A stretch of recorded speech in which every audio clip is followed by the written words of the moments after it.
So today we're going to be talking about cigarette smoking, and why it's bad for you, and why you need to quit. Alright, so first let's go over the major health risks associated with cigarette smoking.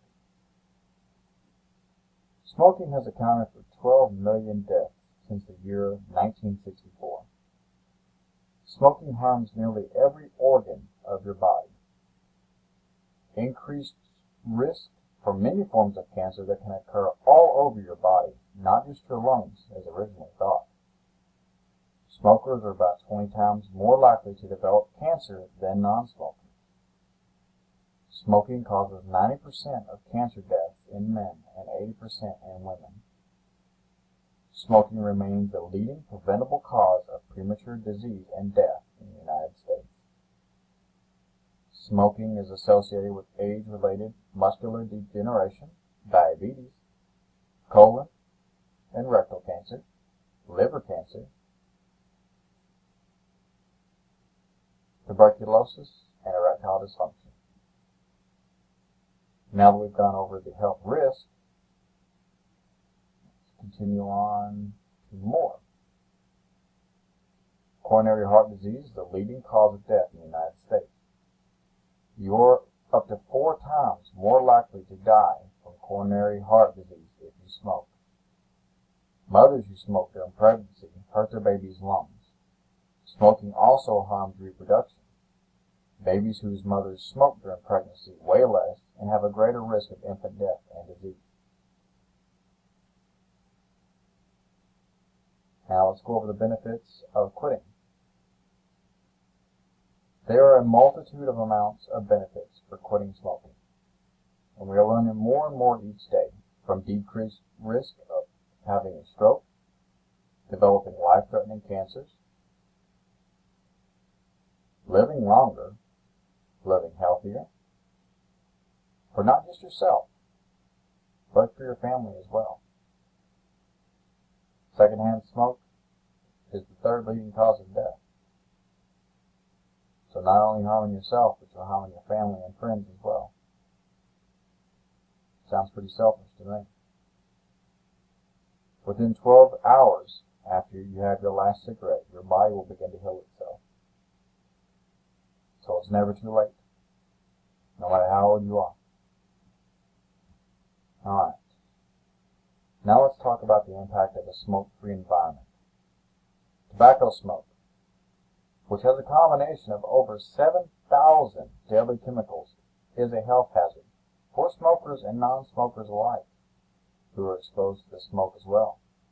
When you smoke at your place of employment, you are putting your own co-workers, your friends, people you work with every day and have a companionship and a bond with, are at risk for secondhand smoke. It is estimated that secondhand smoke caused nearly 34,000 heart disease deaths each year during 2005 to 2009. And that's 2009. That's not even talking about now.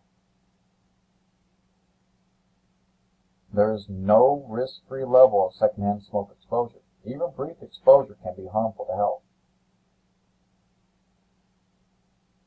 Since 1964, approximately 2,500,000 non-smokers have died from health problems caused by exposure to secondhand smoke. That's a big number. That's a really big number. Okay. Now let's go over the behavioral change theories. When using the stages of the behavioral change theory, you could find where a smoker's mindset is currently in, and also how willing the smoker is to accept change and stay on a smoke-free path. Also, you will discover the chances of the smoker relapsing altogether. Basically, it measures the success rate on a smoker by smoke basis to evaluate their chances of quitting smoking. Pretty much the same thing whenever you go to a gym and you're going to be sticking to a regimen. They'll try to see exactly how determined you are to keep those goals. So they do work very well. Next up is ways to motivate change in each of the stages Before we go over that, let's go over the stages. You have the pre-contemplation stage, the contemplation stage, the preparation stage, the action stage, and the maintenance stage. So, one way to motivate change in each of the stages. First, pre-contemplation. There's really not much you can do at this stage, but inform the smoker of the consequences of their action and the health benefits of quitting smoking. At this point, they basically do not want to quit, and they're not willing to quit. But the next step is the contemplation stage. These are contemplating to quit.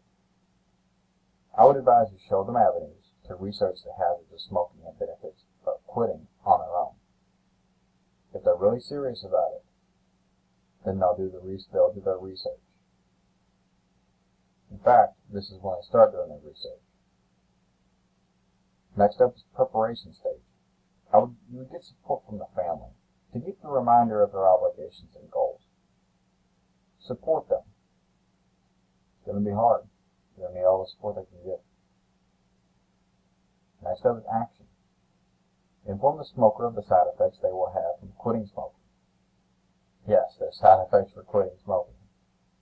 When somebody quits smoking cold turkey, there's a lot of physical, emotional, psychological changes that can take place in that time. I'm sure everyone has seen it, one way or another. More aggression, more stress, jittery, it's all the same. And just make sure you let them know what's going on and what's going to happen. So make sure they're not caught blinded. And tell them not to be discouraged about it. And to fight through it, because it's worth it in the end. And the last stage is maintenance, which a lot of people don't include. But in this stage, I would check in with the smoker and see their progress. Also keep them in groups with other people trying to stop smoking. Use them as a role model. Basically to show, hey, I did it, you can do it. Kind of gives the other people faith, which is exactly, it's really what they need. Okay, next up is the importance of role modeling. If we take the example of a child watching his parents during their childhood, they are a sponge to stimuli and information, and will usually follow in the parents' footsteps. As the old saying goes, the apple doesn't fall far from the tree. Parents who smoke, as I have seen where I was raised, when the child reaches a certain age, usually 16, but not the legal age, I found that it becomes sort of a connection with the father or the mother. A lot of my family members never started until their mom or dad smoked with them for the first time. They found a bond, and that's a bad bond. I'll tell you why here in a second. Let's see. The child will have an emotional attachment to smoking. That's like a child having an emotional attachment to a teddy bear. Especially if you don't have a really good relationship with your parents, and you find that one thing. And sometimes that is the only thing. And that's bad. Because if it's not stopped, it creates a chain reaction that has deadly consequences for everybody. And it's going to continue generation to generation to generation without fail until it's stopped. That's bad. And that's what's going on now. So many people have now found out that smoking's bad, but their parents did it, and their parents' parents did it, and their parents' parents did it, and so on and so on and so on.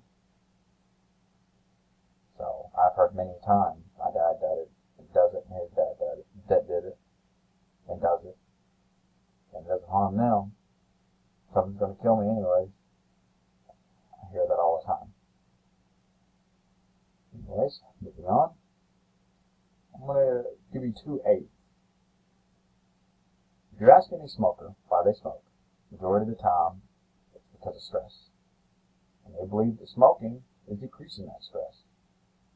Now there may be some actual chemicals that are involved with this, but I feel the majority of it is because, one, they're taking time aside from their daily life and their work to make time for themselves. Now that in itself can be a really big stress reliever. And 2, When they're smoking, they're breathing in deep, in and out slowly. What is that? That's meditation, which is also known to decrease stress. So, to keep people from stop smoking, to help people not smoke, I would send them to a stress counselor, try to figure out what's going on, and show them ways to stop that stress. If they believe that is the only thing that's stopping their stress, then we have to give them another option, or they're just going to keep turning back and back and back to it. If we explain to them that what they're doing not only is harming them, but it's also not doing what they think it's doing, and we give them other ways around it to show this is how it works and why it works, you take the chemical equation out, then they can help themselves without it.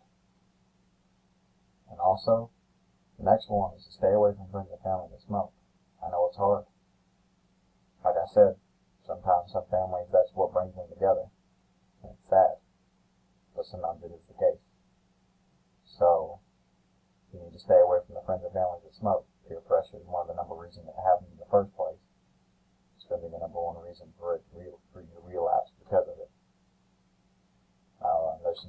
There's quite a few guys that I work in a factory, blue collar job, which is where smoking is most prominent.